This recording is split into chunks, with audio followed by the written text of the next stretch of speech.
Vamos a comenzar este debate que la FUEN integra en su proceso del libro blanco de sus colegios afiliados y que tengo el honor de moderar representando a UCETAN.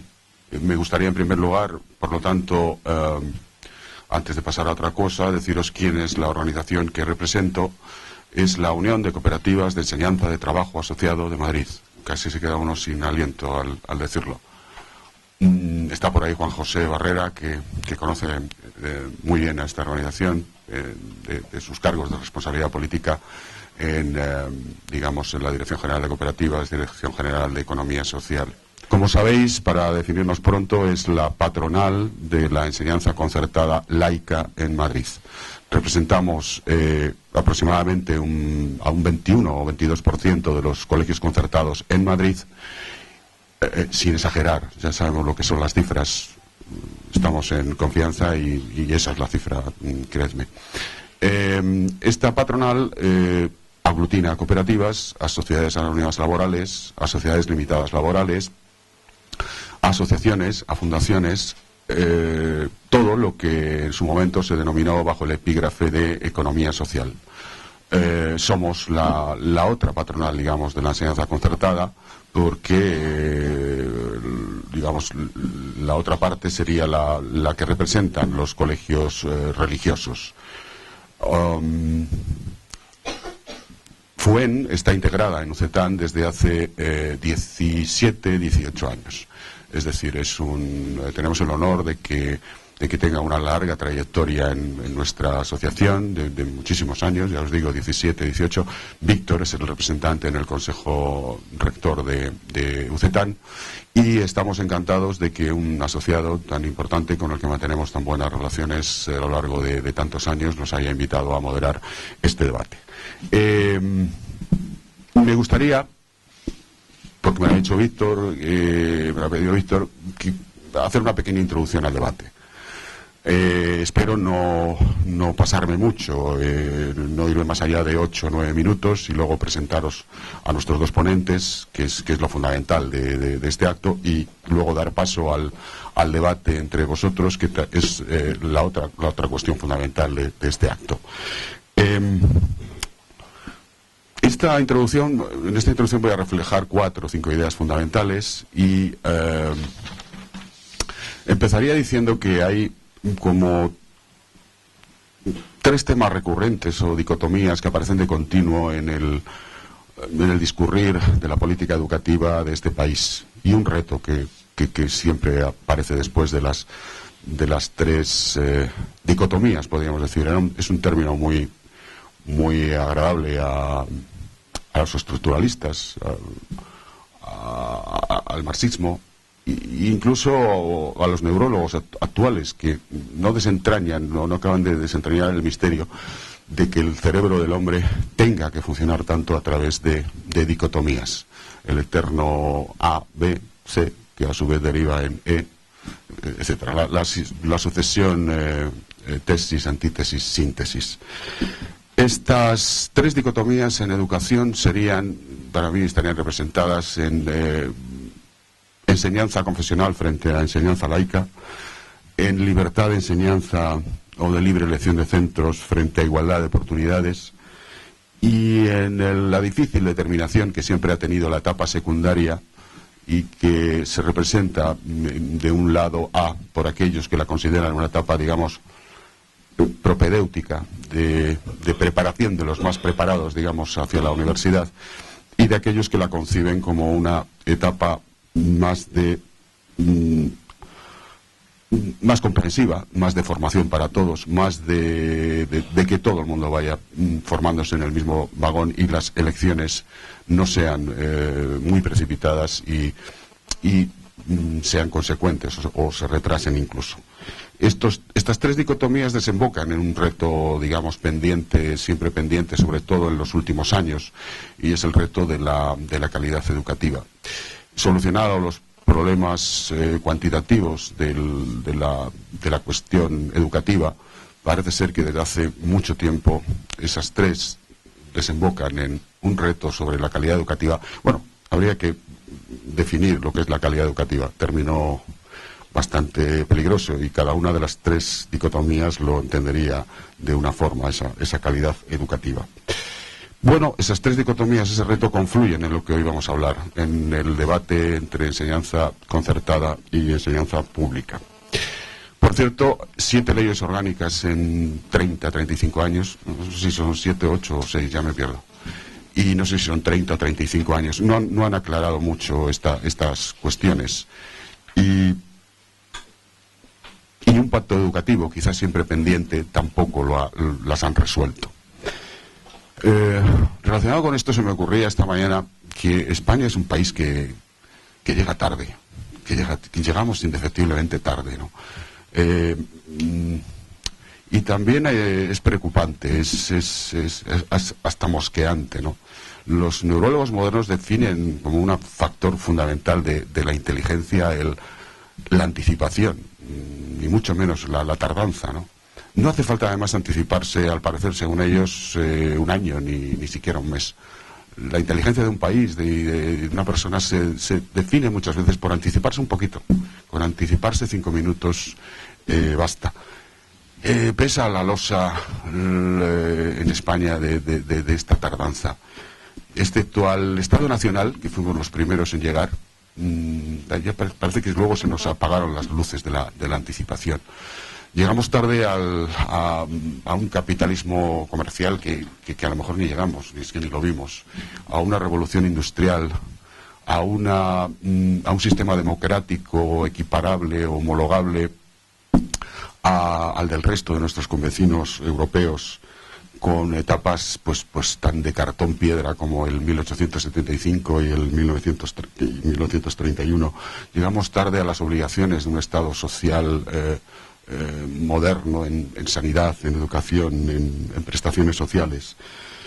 Esa tardanza ha tenido a veces momentos, bellos momentos, hermosos momentos de interludio. Me gustaría reflejar la irrupción de la institución libre de enseñanza. Me gustaría también reflejar el bello momento de la Segunda República en la cuestión educativa, ¿no? Bello y misterioso momento, quizá no suficientemente analizado a día de hoy por los historiadores, ¿no? Pero se producen unas cosas maravillosas en poquísimo tiempo, que luego desgraciadamente dan con el túnel, con ese largo túnel que todos conocemos y que no hace falta explicar, en el que nos metió un señor bajito y feo al que hay que olvidar pero no perdonar. Me gustaría también decir que esta tardanza se está trasladando al tema educativo. En la educación estamos tardando en resolver los problemas que tenemos, y sería urgente, para mí es muy urgente al menos, el que no seamos ya más tardíos, porque no hay tiempo en solucionar los problemas que tiene el sistema educativo. Me gustaría hacer, ya para ir terminando, una pequeña referencia al artículo 27 de nuestra Constitución. Es uno de los artículos más polémicos, y os recuerdo, y todos sabemos, que a punto estuvo de encallar ahí nuestra Constitución. Un artículo tan polémico que para mí es una hermosura de artículo y una oportunidad muy grande que pocos países europeos tienen. Ambas partes cedieron, es decir, la derecha tuvo que ceder y la izquierda tuvo que ceder, y por eso fue posible el artículo 27 de nuestra Constitución. Me parece que hay que recordar esto. Si se interpreta bien, creo que una ventana llena de posibilidades hacia el futuro. Si se interpreta mal, puede ser un monopolio peligrosísimo. Pero está ahí, debemos desarrollarlo en el buen sentido de que sea una ventana de muchas posibilidades hacia el futuro. Quisiera decir también que la izquierda tiene una oportunidad de desarrollar este artículo 27. A mi modo de ver, quizá no se ha fijado bastante bien en que es de todos y también es de la izquierda. Fijaros que el gobierno Maragall, en la LODE, digamos, abrió esa ventana cara a una visión socialdemócrata. Introdujo ahí a las cooperativas de enseñanza. Lo hace un gobierno socialista. Dice en esa LODE, para introducir la versión laica de la concertada, que tendrán preferencia a la hora de concertar, en igualdad de oportunidades, y que hasta podrán arbitrarse recursos fuera del módulo aula, año concierto, si el gobierno lo estima necesario.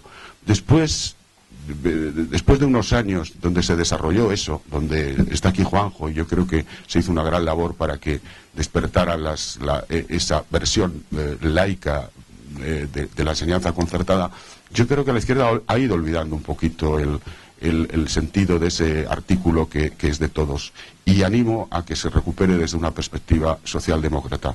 Y pongo un ejemplo que está muy claro y no porque estemos aquí lo pongo, lo he puesto en más foros y en más sitios. Tenemos el Colegio Hipatia de la Fundación del Hogar del Empleado.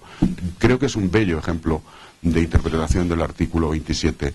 Un gobierno de izquierda como el de Rivas, una fundación como la Fundación del Hogar del Empleado, desarrollan un colegio concertado desde otra perspectiva que no es precisamente la tradicional perspectiva religiosa de la enseñanza concertada.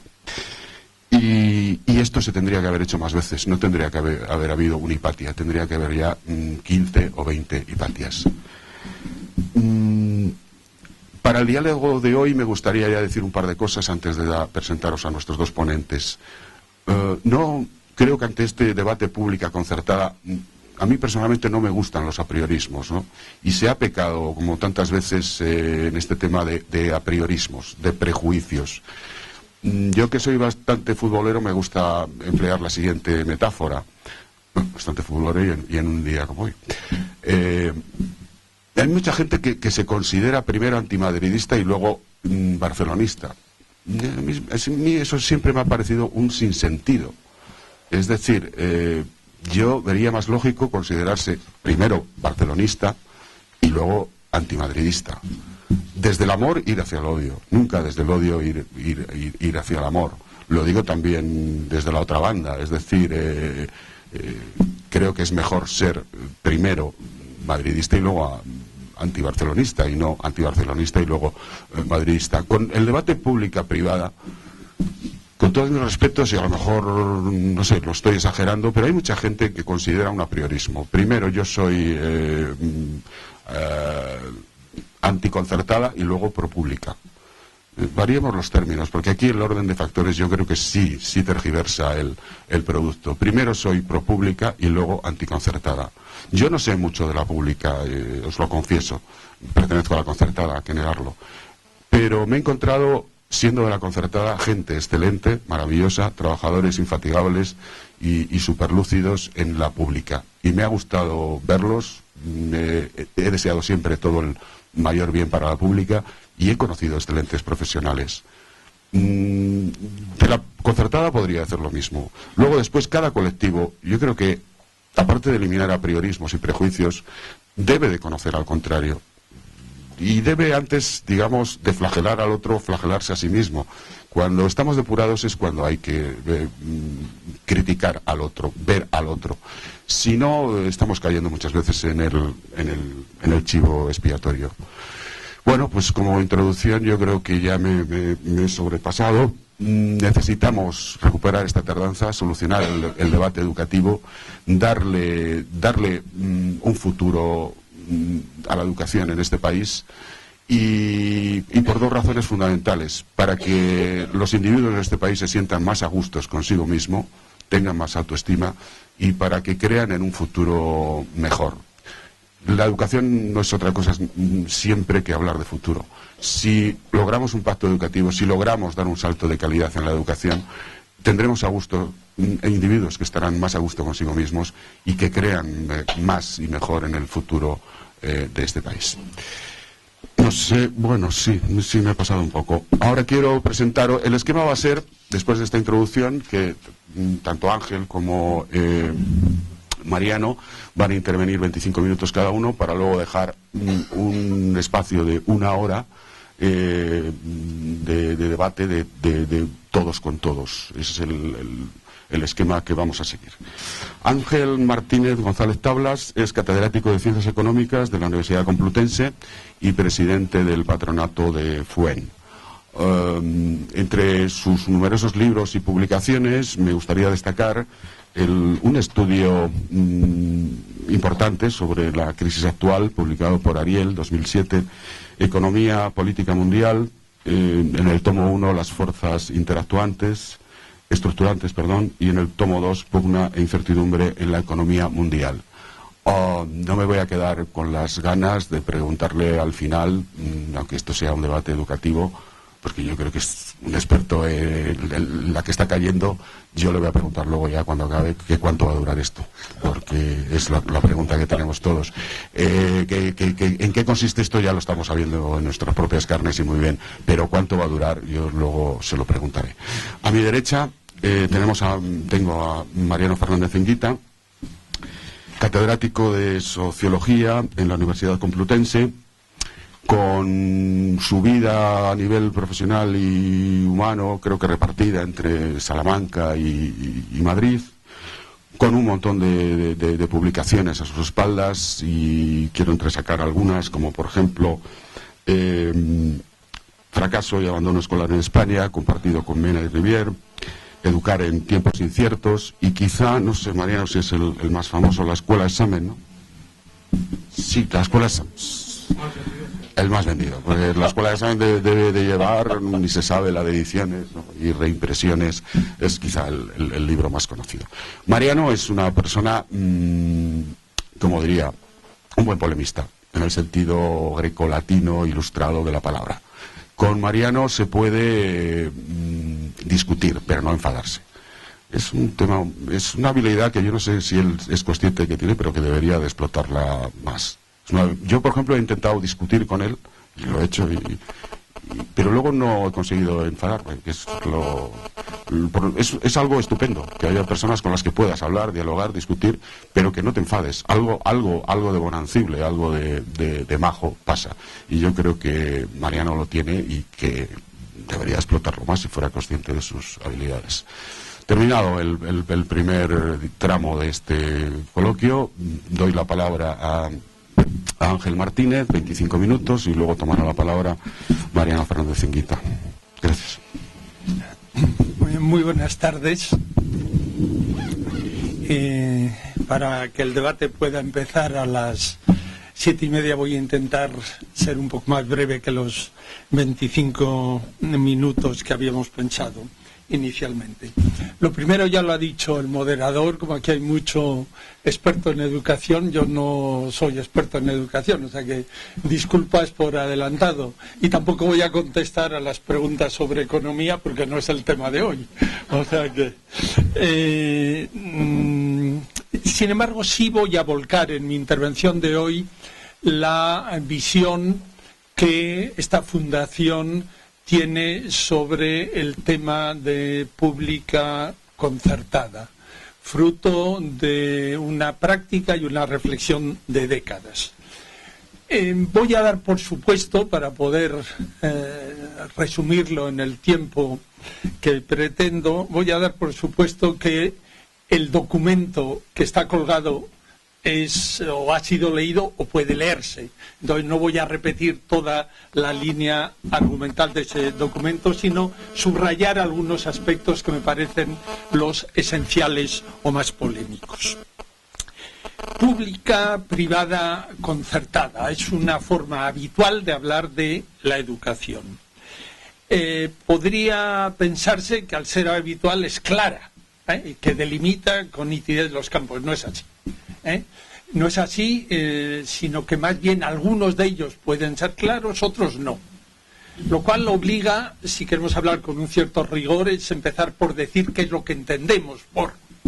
Y quizá el más complejo, el más controvertido de todos ellos sea qué entendemos por educación pública. Nosotros en la Fundación por Educación Pública entendemos una educación que responda a ciertos rasgos, básicamente tres: la accesibilidad, es decir, ausencia de barreras de todo tipo, económicas, ideológicas, sociales; la gestión y el funcionamiento transparente y participativo; y la ausencia de ánimo de lucro. El discurso va a ser a partir de esta delimitación. Podría debatirse si sobra algo o falta algo, podemos hacerlo, pero insisto en que desde esa perspectiva es como voy a razonar. La educación privada es clara, es instancias privadas de la sociedad civil, ponen en marcha procesos educativos y es tan legítima como pueda ser cualquier otra. Y la educación concertada es una condición administrativa, es decir, es fondos públicos que financian a centros escolares que cumplen determinados requisitos, que están reglados. Parecería que es claro, ¿no? Yo, por si hay algún sesgo, debo decir que toda mi vida docente, mi dilatada vida docente, ha transcurrido en el ámbito de la educación pública universitaria, pero al fin y al cabo educación pública. O sea que si hay algún sesgo por ese lado, pongo por delante que esta ha sido mi circunstancia vital, ¿no? Lo que primero quisiera decir es que quien sea el titular de un centro, por decirlo tautológicamente, dice quién es el titular del centro, pero nada más. Es decir, la titularidad no dice nada de la condición sustantiva de la escuela. Es decir, pretender que un centro, por el hecho de ser de titularidad estatal, pública, cualquiera que sea el nivel administrativo, responde automáticamente a los criterios que hemos definido para la escuela pública, digo, deseable, pero no necesario. Es decir, la condición sustantiva de la escuela tiene que ser auditada a partir de los hechos. Veamos lo que hace en la escuela y luego digamos si responde o no a los criterios que hayamos establecido para la escuela pública. Segundo tema que me parece muy importante, sobre todo en tiempos en los que nos vemos bombardeados por discursos que dicen que por descontado que la gestión privada, sea en el régimen que sea estrictamente privada o bajo una forma de subcontratación o de concierto, es superior o más eficaz que la educación directamente pública. Eso no tiene ningún fundamento serio.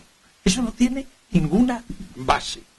Es una pura afirmación ideológica. La calidad educativa. Bueno, no vamos a entrar a debatir su contenido. Pongamos que se puede establecer, aunque sea de formas discrepantes, que la calidad en los términos de la experiencia y del saber de un determinado momento puede acotarse de alguna manera. Pues bien, la calidad educativa es un derecho ciudadano en una sociedad democrática.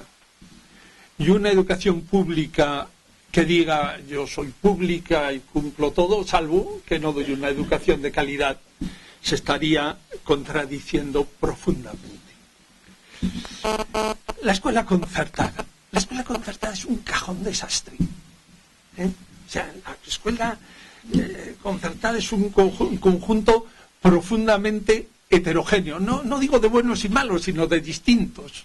Dentro de la escuela concertada caben posiciones educativas radicalmente discrepantes unas de otras, lo cual hace que razonar sobre la escuela concertada en términos agregados no puede llevar a nada productivo, más bien a la banalidad. El ámbito de la escuela concertada viene definido por una serie de factores que no siempre dependen de ella. Unas, ¿qué prestaciones educativas incluye la escuela concertada? ¿Qué grado de financiación tiene? Y en qué medida, si requiere aportaciones complementarias, estas están sometidas a un control riguroso. Si la escuela concertada se cubrieran plenamente sus costes y se exigiera escrupulosamente sus cuentas y se auditaran hasta el último detalle sus cuentas, la escuela concertada podría y debería ser pública y gratuita y no tendría por qué pedir nada a las familias que escolarizan en ella. Ahora bien, la trayectoria de la escuela concertada ha sido enormemente contradictoria. ¿Por qué razón? Pues porque en muchos casos no ha cubierto prestaciones educativas que deberían considerarse necesarias.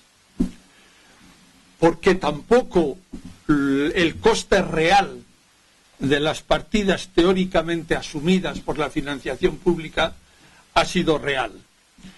Y en último lugar, porque se ha descuidado el control del uso de los recursos públicos y de los complementarios aportados voluntariamente por las familias. En suma, en el ámbito de la escuela concertada hemos vivido en una hipocresía estructural, en el sentido de que se enfatiza el discurso de la gratuidad y no se cubren los costes educativos necesarios. ¿Y eso a qué lleva? Como si se aplicara el principio de gratuidad estricta y no cubriendo los costes, pues entonces habría que cerrar las escuelas concertadas. Entonces, por esa vía se entra y se cuela una tolerancia fáctica. Una tolerancia fáctica, una manga ancha, para que se puedan hacer cosas, captar recursos, ¿no? Sin el debido control, sin un control escrupuloso. Y además con inseguridad jurídica, porque una situación de ese tipo en que hay contradicción fundamental en los planteamientos básicos hace que convivan el agravio y el abuso y que se penalicen contribuciones valiosas al tiempo que se consienten prácticas absolutamente indeseables. La escuela pública, el cumplimiento de los rasgos depende no solo de los titulares de los centros escolares, aunque también depende de la política de los poderes públicos, de los titulares de los centros y de las actitudes de las comunidades escolares. Los titulares de los centros pueden desvirtuar algunas de las condiciones de la escuela pública, haciéndola no accesible, no solo económicamente, también socialmente o ideológicamente. Pero también es cierto que los poderes públicos pueden mantener el discurso de la cobertura de los costes y no hacerlo, abocando a las prácticas continuadas y consentidas para que los procesos puedan sostenerse. Si se quiere combinar dos de los términos, escuela pública y escuela concertada, las dificultades se acentúan, porque a una escuela pública concertada le afectan todas las tensiones de la escuela concertada y las específicas de la aspiración de ser pública. Y eso es extremadamente complejo y difícil de transitar. Y lo digo porque la Fundación, la FUEM, pretende situarse como una escuela pública en régimen de conciertos, una escuela pública concertada. Y no solo eso, sino que además se trata de que esa escuela pública concertada sea de calidad. Y ahí las dificultades son todavía mayores, y diría, tanto con los gobiernos de derecha como con los gobiernos de izquierda, por distintas razones. Porque los gobiernos de derecha piensan que para qué se necesita calidad en una escuela que dice ser pública y que lo público basta con que cubra los mínimos.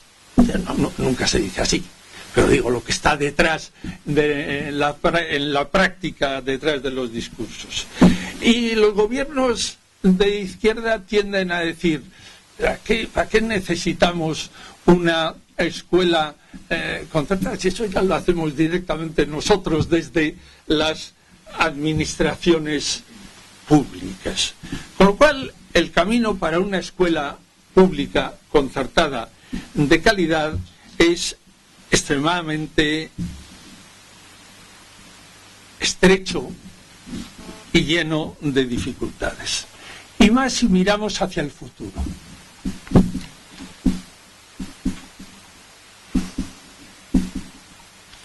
Porque vivimos en tiempos de crisis. He dicho que no voy a contestar a cuánto va a durar, pero es indudable que, entre otras cosas porque no lo sé, pero es seguro que en todos los planos de servicios cubiertos por la escuela pública concertada, de servicios incluidos, cobertura de costes, control de las prácticas, va a haber grandes problemas en los años venideros. Y yo creo que si uno pertenece a ese campo, en vez de cerrar los ojos o meter la cabeza debajo del ala, más vale anticipar y prever para poder enfrentar esas dificultades. Y si la educación pública de calidad quiere sobrevivir y desarrollarse, tendrá que aprender a agrupar fuerzas y a no crear falsas divisiones, porque la financiación pública se va a reducir previsiblemente para todo el ámbito de la educación pública.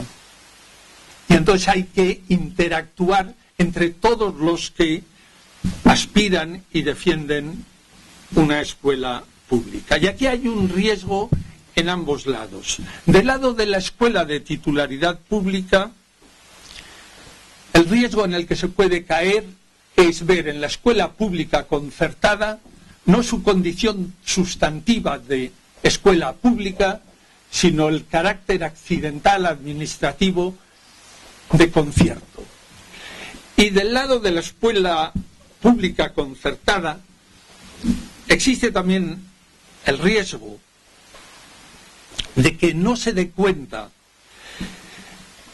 que la parte sustantiva de las reivindicaciones de la escuela pública, yo diría, por ejemplo, por poner una imagen de la marea verde, coincide con los intereses de la escuela pública concertada. Al hacer nuestros los intereses, las reivindicaciones de una gran parte, la parte más sustantiva de defensa de la escuela pública, estamos defendiendo el espacio que nos es propio.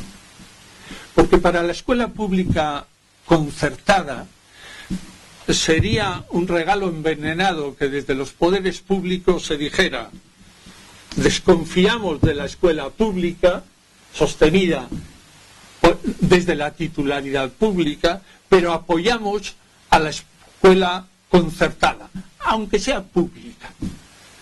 Eso sería extremadamente peligroso, porque podría ser una vía por la que los poderes públicos disminuían su apoyo a la educación de carácter público y la traspasaban vía escuela concertada a una parte de la ciudadanía usuaria de esos servicios educativos.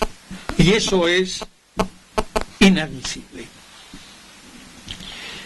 El proyecto educativo de FUEM se mueve en estas coordenadas, por tanto. Aspiramos a ser, creemos que somos una escuela, queremos ser una escuela pública concertada de calidad. Y sabemos que no va a ser fácil, pero que podremos hacerlo construyendo desde la tradición y la cultura de nuestro proyecto educativo. Pero para eso hace falta que trabajadores, familias y la propia Fundación confluyan en torno a un proyecto educativo profundamente interiorizado. Hace falta transparencia, hace falta participación real y hace falta pragmatismo para desarrollar también criterios de solidaridad interna que permitan sobrellevar y afrontar las dificultades previsibles. Y también conseguir que dentro de la sociedad española se ensanche y se fortalezca el espacio de la escuela pública en el que debe tener plena cabida la escuela pública concertada de calidad. Termino con unas preguntas. ¿Puede la Fundación mantener por sí misma este proyecto educativo? No.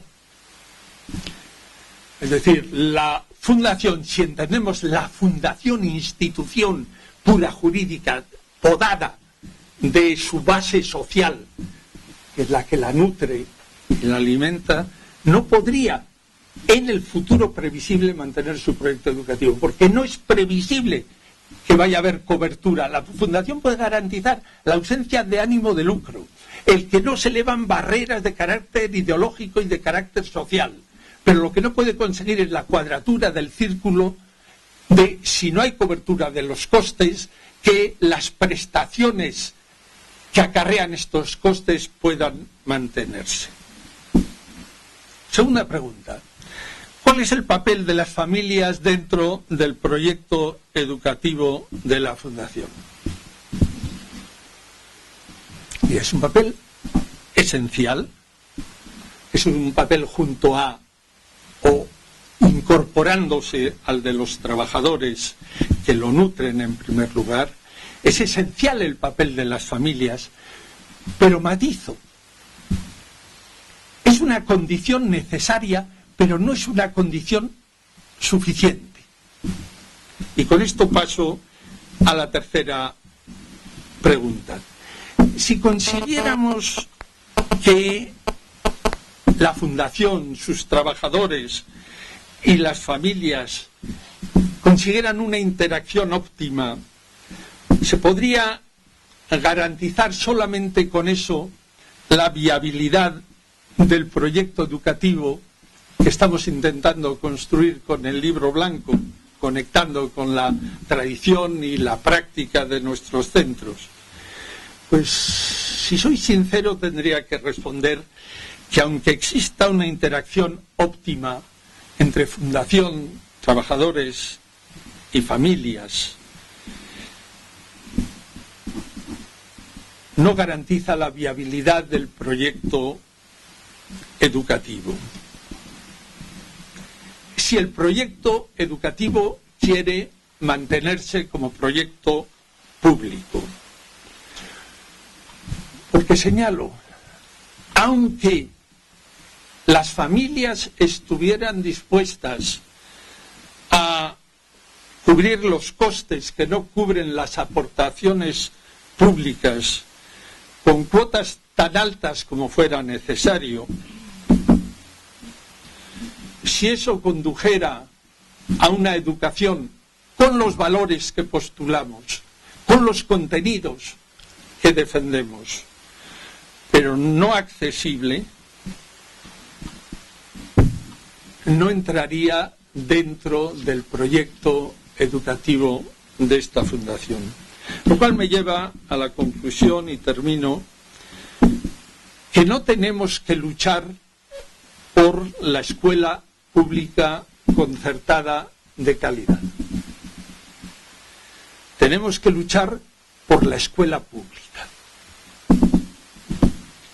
Tenemos que luchar por la escuela pública de calidad, porque sólo así será posible la escuela pública concertada de calidad que aspiramos a ser. Muchas gracias.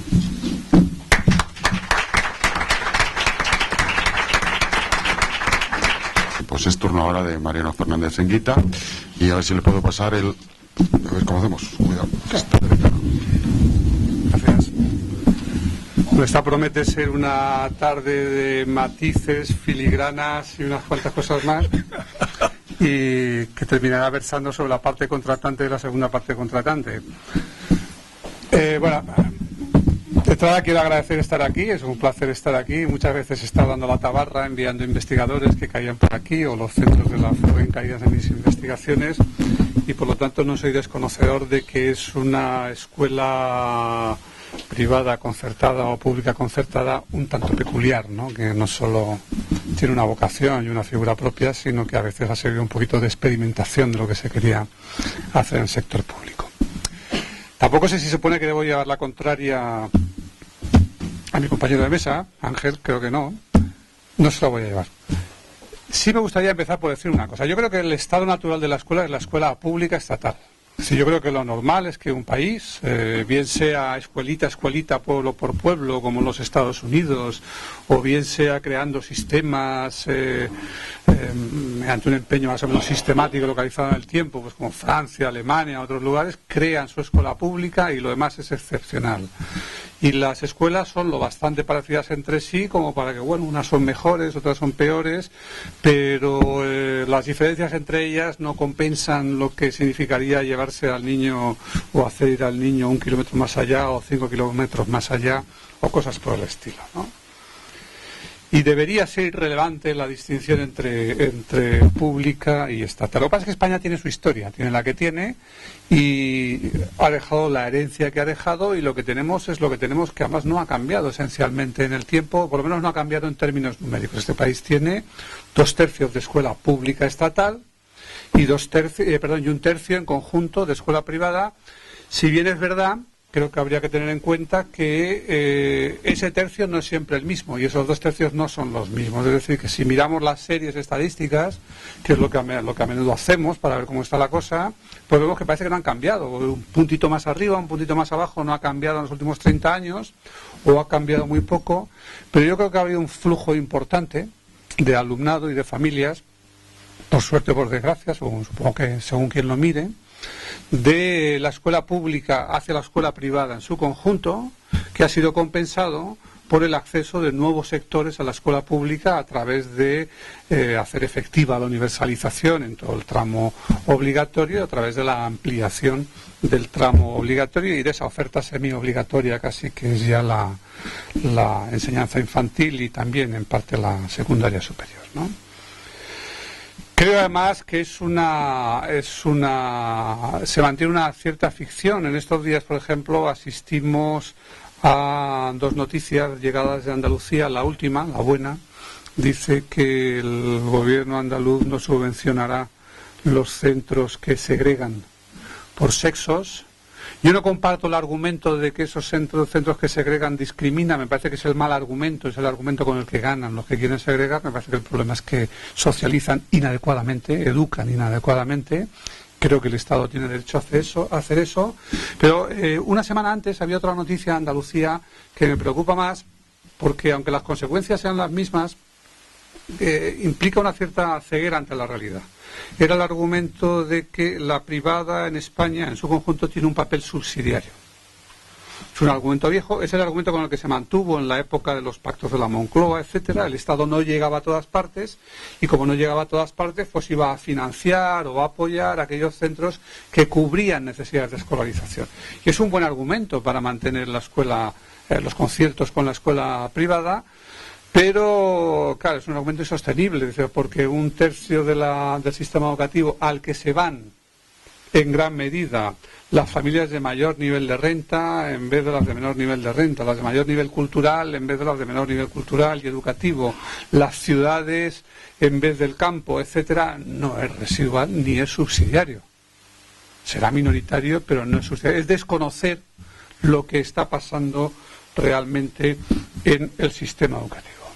Y yo creo que hay que reconocer lo que está pasando, y salvo que alguien tenga la fórmula por la que podamos desandar lo andado o rehacer las cosas de otro modo, que yo no la tengo, pues me parece que hay que admitir que el sistema está ahí para quedarse, la división que tenemos está ahí para quedarse, y el problema es cómo garantizamos. A mí me gusta hablar de educación pública, ya que el término escuela pública ha venido a identificarse con escuela estatal. Me gusta hablar de educación pública y me gusta hablar de que hay que conseguirla con lo que hay, y que eso implica mejorar la escuela que llamamos pública, estatal, pero implica también regular más estrictamente, especialmente en los aspectos de reclutamiento, etcétera, la parte de escuela privada, empezando por la concertada. Y yo incluiría la otra también, porque yo creo que toda educación es pública en la medida en que toda escuela es una institución, toda escuela se apoya en el derecho de la población, de la ciudadanía a la educación, toda escuela, sea cual sea su carácter, se apoya en la obligatoriedad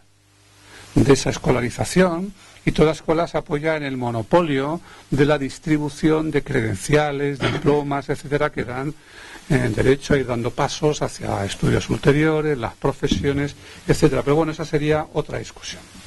Yo creo que la privada está ahí para quedarse, y para mí el problema no es tanto si es privada o no lo es. Creo que es una polémica un poco periclitada, como que es confesional buena parte de ella. Eso sí me parece un problema mayor. Si hubiera sido una pública o estatal confesional, pues me parecería el mismo tipo de problema. Y me parece, y no me gusta que me metan, y no quiero estar en una guerra entre funcionarios y empresarios, en la que cada uno acusa al otro. Unos acusan, los empresarios acusan a los funcionarios de ser inútiles, de no trabajar, de tal y cual, y los funcionarios acusan a los empresarios de no querer más que sacar beneficio, como sea, ¿no? Y ojalá que haya alguien de griego que me diga cómo se podría encontrar A mí me gustaba que el término de la batracomiomaquia, la guerra entre las ratas y las ranas, o las ranas y los ratones, pues a ver si hay algo parecido con lo que referirse a una guerra entre funcionarios y empresarios, que es la que a menudo desgarra, porque a menudo el punto de vista es ese, o los puntos de vista son esos, desgarra al sistema educativo, pero localizando los problemas en la otra parte, y sin decir nunca cómo va a solucionar los problemas que tiene uno en casa. Porque es verdad que público no es sinónimo de estatal. Es difícil hablar de eso sin entrar en la jerga de la parte contratante, la segunda parte contratante. Ángela ha elegido hablar de escuela pública concertada. Bueno, bien. Podríamos quizá hablar de escuela estatal y civil, por un lado. La cuestión es que, evidentemente, una cuestión es la titularidad, a quién pertenece la escuela, y otra cuestión es qué hace la escuela, qué hace esa escuela. Y entonces, bueno, pues podemos utilizar el término público, privado, estatal, civil, lo que queramos. A mí me interesa la segunda parte. Con franqueza, de hecho, no me interesa, ni siquiera me interesa la parte del lucro. Lo digo con franqueza.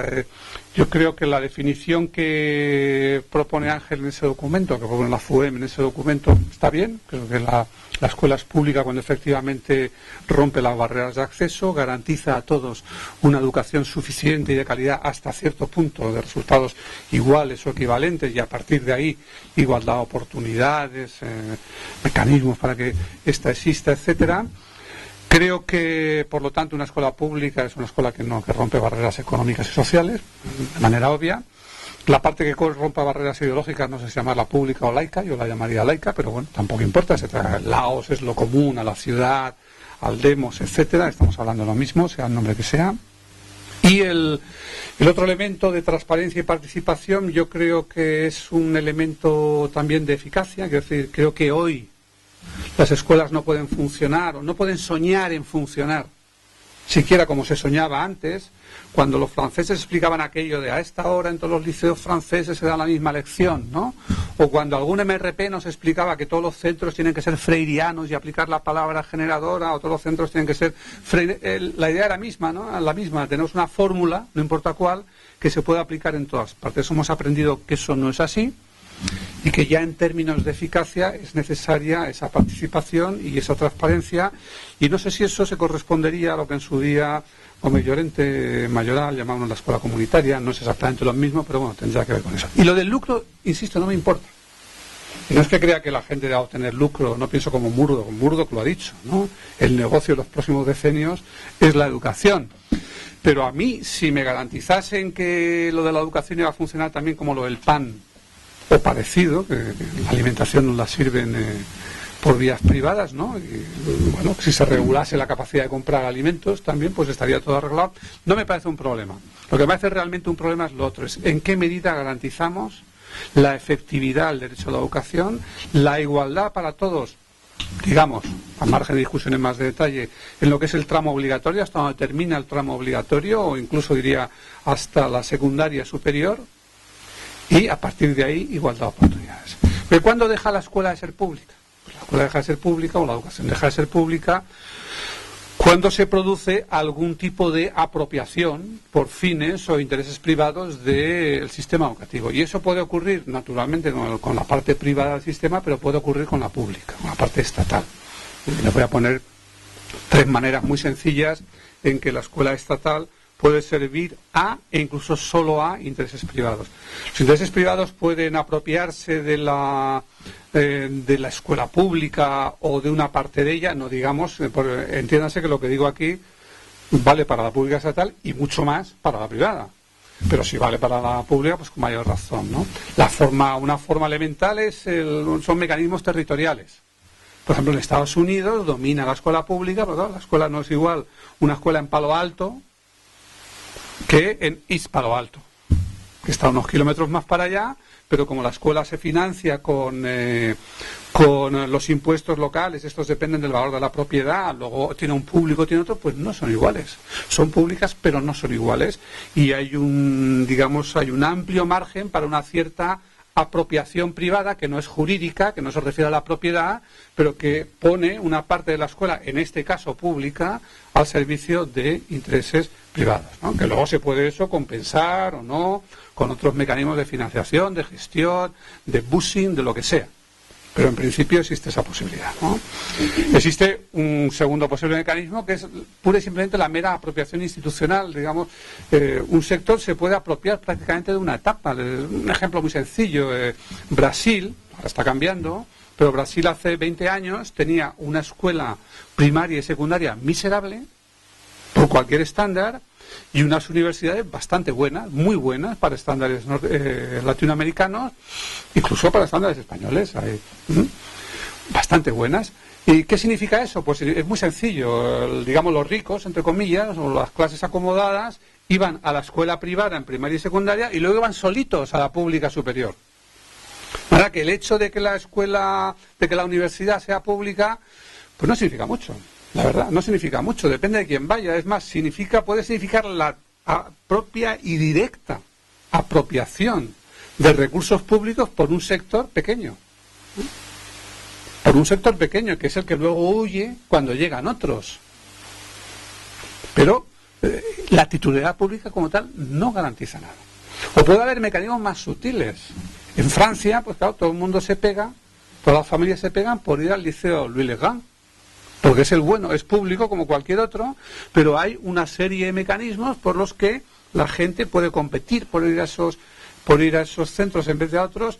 Y si el sistema es tal, si el sistema tiene, digamos, el sesgo adecuado para, como decían hace decenios Bourdieu y compañía, elegir a los elegidos, sí, para que salgan bien y tengan éxito, quienes lo tienen que tener, las familias bien, pues entonces lo público funcionará, una vez más, aquí también, a favor de una apropiación privada.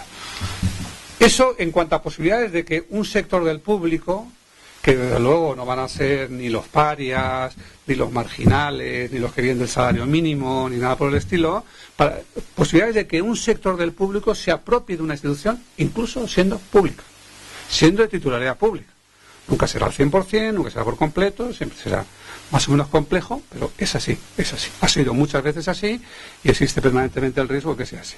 Segunda posibilidad, que el servicio público se lo apropien los trabajadores.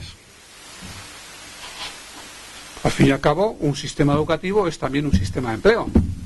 Y a veces uno tiene la duda de si tenemos profesores para educar a los alumnos o tenemos alumnos para dar empleo a los profesores. Sí, es posible apropiarse de una institución pública.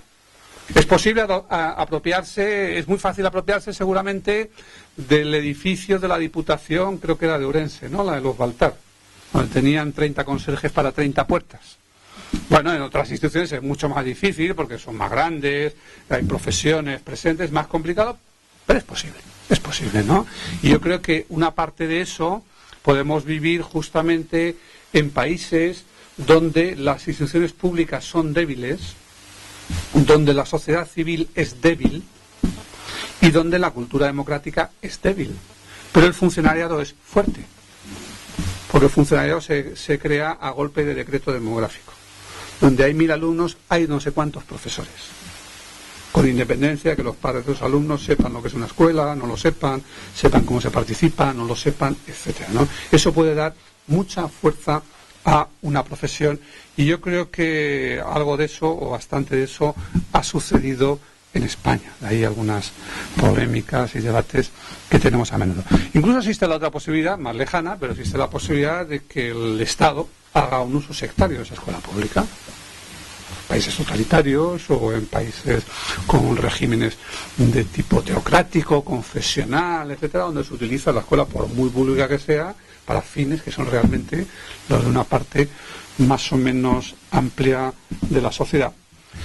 Y la otra escuela, la escuela privada, bueno, puede hacer de todo, puede ser un puro negocio, puede ser un negocio subvencionado, puede no ser un negocio, nada impide que no ya que una fundación o una cooperativa, que eso parece lo más natural, sino incluso hasta que un empresario privado, por lo que sea, una pequeña empresa familiar que tiene un colegio en algún lado, asuma plenamente unos fines públicos y los lleve. Incluso podría hacerlo hasta sin fondos públicos. Nada excluye que algún filántropo monte alguna escuela, alguna institución, etcétera. Lo que pasa es que eso es verdad, pero yo creo que no debemos olvidar la otra parte. Es verdad que gato negro, gato blanco, lo importante es que cace ratones, es verdad que el pudding se prueba comiéndolo, pero tenemos que ser conscientes de qué hay detrás, o qué hay probablemente detrás de las instituciones. Entonces, las escuelas, como las organizaciones en general, las empresas, y cualquier tipo de organización, son sistemas, pero no son simplemente sistemas racionales que se crean para un fin y que lo consiguen o no. Y yo creo que el tono de este documento, aunque habla de todo lo otro, pero yo creo que pone mucho el énfasis en la idea de un sistema racional. Vamos a crear una escuela, o tenemos unas escuelas para que hagan esto, ¿no? Pero creo que hay que ser muy consciente de que los sistemas, las organizaciones son al mismo tiempo, son sistemas naturales y son sistemas abiertos. Y como tales son, primero, sede de conflictos. La gente que está en ella tiene conflictos de intereses. Y en segundo lugar, no se puede entender sin el entorno. Y esa me parece a mí que son las dos salvaguardas que debe tener cualquier centro educativo, cualquier gestor de un sistema o subsistema educativo en general y en particular en la escuela concertada, vocación pública, pública concertada, civil concertada, FUEM o como la queramos llamar. Lo primero es que una escuela es un servicio muy intensivo en trabajo, El trabajo se lleva la mayor parte del presupuesto y además hay casi una correspondencia unívoca entre lo que es el aprendizaje y lo que es la enseñanza. Sería otra discusión la de qué está pasando hoy con esto y qué va a pasar, ¿no? Yo creo que hay una creciente separación entre escuela y enseñanza. Hay más enseñanza que la escuela, cada vez más enseñanza fuera de la escuela y cada vez más aprendizaje al margen de la enseñanza, con o sin escuela. Pero esta es otra historia que no toca hoy. Pero digamos, en la escuela, tal como la venimos discutiendo, son prácticamente coextensivos enseñanza y aprendizaje. De manera que para que un alumno tenga una hora más de aprendizaje, normalmente hace falta que haya una hora más de enseñanza. Para que un alumno tenga una jornada escolar un poco más larga, tiene que haber otra organización de la jornada escolar del profesor, más larga o más distendida o más fragmentada o más separada, etcétera. Entonces, pero si no, no se entendería por qué los grandes conflictos, aparte de este último que tiene que ver con recortes, despidos y tal, pero en los últimos 30 años los conflictos del sistema educativo español han sido de dos tipos. Por un lado están los ideológicos, estudian, no estudian, se esfuerzan, no esfuerzan, ciudadanía sí, religión no o viceversa, pero los conflictos reales han sido jornada, calendario, jubilación anticipada, vigilamos o no vigilamos los recreos, vigilamos o no vigilamos los comedores, es decir, han tenido que ver sobre todo con el tiempo de trabajo. Y es porque, por esencia, en un servicio de este tipo hay un conflicto inherente entre quien presta el servicio y quien lo recibe. Es decir, entre los titulares y beneficiarios del derecho a la educación y entre quienes deben prestar ese servicio. Que naturalmente siempre se puede decir, traiga usted más profesores, como se puede decir, estudie usted más en casa, pero como esas soluciones no son soluciones de largo alcance, ese conflicto está siempre ahí, ¿no?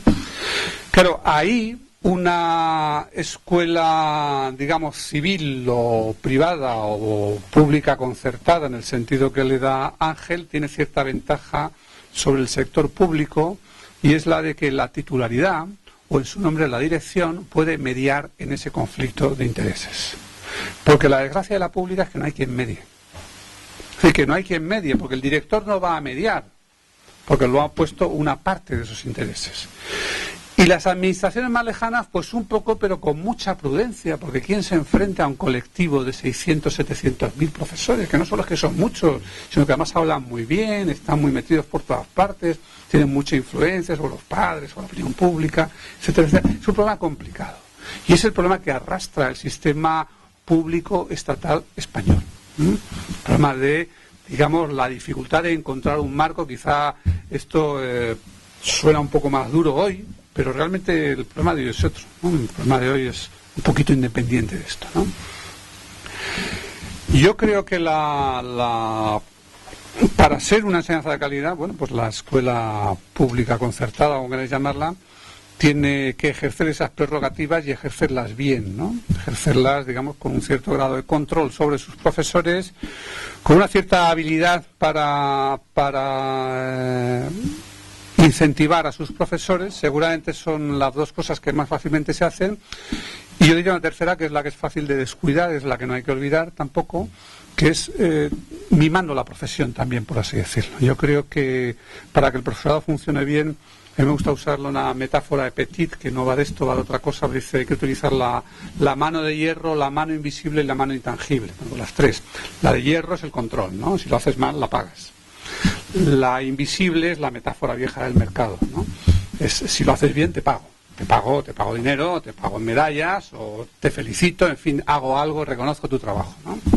Y la intangible es la que no precisa que intervenga nadie, la que hace que hagamos aquello que sabemos que tenemos que hacer, con la satisfacción de hacerlo bien, o con la mera satisfacción de que nos mire en ese momento un compañero o una compañera, o nos pregunte cómo hacemos eso, o oye, qué idea, y cosas de ese estilo, que son las que a la larga permiten vivir una profesión. La buena es la tercera, ¿no? La buena es la tercera, pero es justo la que no nace sola nunca. Es la que viene más bien como efecto de la interiorización de la primera y la segunda. Porque los profesores, como los niños, somos kantianos. Empezamos, como decía Kant cuando hablaba de educación, empezamos por la obediencia impuesta, seguimos por la obediencia querida y terminamos con la autonomía, no al revés. No al revés. La otra cuestión es que una escuela es una organización, es un sistema abierto. Es un sistema dentro de un ecosistema más amplio, y entonces se ve afectada por lo que los otros quieren. Y aquí no se puede ignorar lo que el público espera de una escuela privada, que no es estatal. Y lo que el público espera de una escuela que no es estatal, entre otras cosas, incluye algunas de las cosas que la escuela pública no quiere. Por ejemplo, algunos pueden esperar que sea confesional. Otros más bien, otros esperarán que sea mejor, que sea buena, que sea más ágil, que sea más flexible, etc. Y otros esperarán que sea distintiva, que les libre de cierto tipo de alumnos, que les libre de cierto tipo de problemas, etcétera. Y eso yo creo que es una presión, un tipo de demandas y expectativas del público que a priori están ahí, a priori van a estar siempre ahí, ¿no? Y una escuela que, siendo de titularidad privada, un tipo u otro, quiera desempeñar una función pública, tiene que tener eso muy presente, aunque sea difícil, ¿no? No sé si es complicado, porque por un lado yo creo que no se puede negar a las familias el derecho a mejorar la educación de sus hijos. Es absurdo. Yo he asistido algunas veces a debates un poco patéticos en escuelas públicas sobre si se debía o no se debía autorizar no sé qué actividad extraescolar, porque no todo el mundo podría pagarla, ¿no? Me parece que la única manera de ser igualitario es no hacer nada, ¿no? Pero es verdad que al mismo tiempo eso crea una tensión.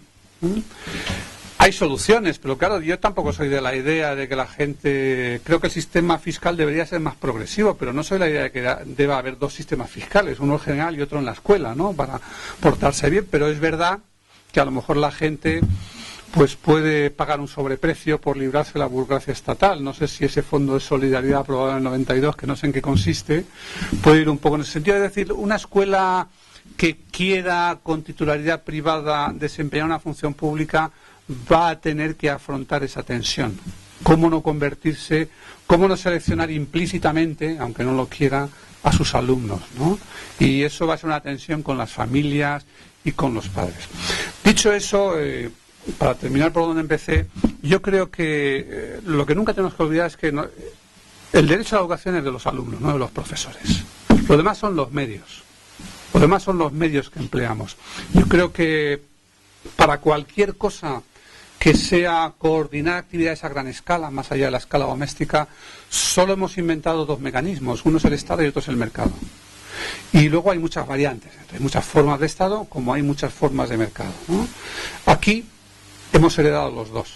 Y los dos son deficientes. El Estado tiene muchos problemas de funcionamiento, particularmente en el sistema educativo, y el mercado, ya lo sabemos todos, porque lo hemos dicho 100 veces, no es justo, no es igualitario, no es equitativo. El problema es cómo con esos dos pies construir un sistema público. Una parte de ello, el principal instrumento debería ser la profesión. Debería ser la profesión. Ojalá tuviéramos una profesión lo bastante fuerte, lo bastante capaz, con una deontología lo bastante sólida, al mismo tiempo lo bastante consciente de sus intereses como para no confundirlos con valores universales, propuestas de progreso, etcétera, cada vez que le apetezca algo. Ojalá tuviéramos eso y no hubiera que pensar en otras cosas. Pero lamentablemente no lo tenemos, ¿no? Y como no lo tenemos, digamos, hay que pensar bien cómo articulamos esas estructuras que tenemos, es decir, cómo hacemos más ágil, más flexible, más eficaz, más responsable y más, capaz de rendir cuentas y más atenta a las demandas, más responsive, que dicen en inglés, ¿no? La escuela pública y a la vez cómo hacemos la escuela pública estatal y a la vez cómo hacemos más igualitaria, menos excluyente, en cualquier caso, más al servicio de los objetivos públicos, la escuela privada concertada, ¿no? Pero particularmente la concertada. Nada más y muchas gracias. Bueno, dos avisos que no quiero que se me olviden y que me ha rogado la organización que os recuerde. El debate terminará a las 8:30, pero FUEN tiene a disposición de todo el que quiera participar y seguir un blog donde podéis, pues podemos seguir con el debate, recordarlo. Y la próxima cita, dentro de 15 días, será también aquí, con un debate sobre escuela inclusiva, del que recibiréis todos información e invitación. Recordar esas dos cuestiones. Bueno, pues buenas tardes a todos y a todas.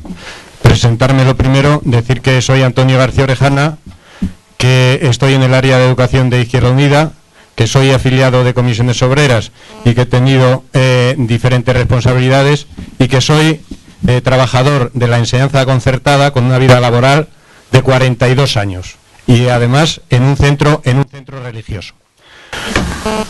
Hago esta presentación y me retrotraigo porque un poco yo quiero agradecer en principio la posibilidad de participar en este debate, porque me retrae a los años de la transición, a los años donde yo me tenía que pelear con la dirección de mi centro, porque eran los años donde estaba en cuestión la gestión democrática frente a los consejos escolares asesores. Era la primera ley después de la Constitución del gobierno de UCD, la ley del Estatuto de Centros.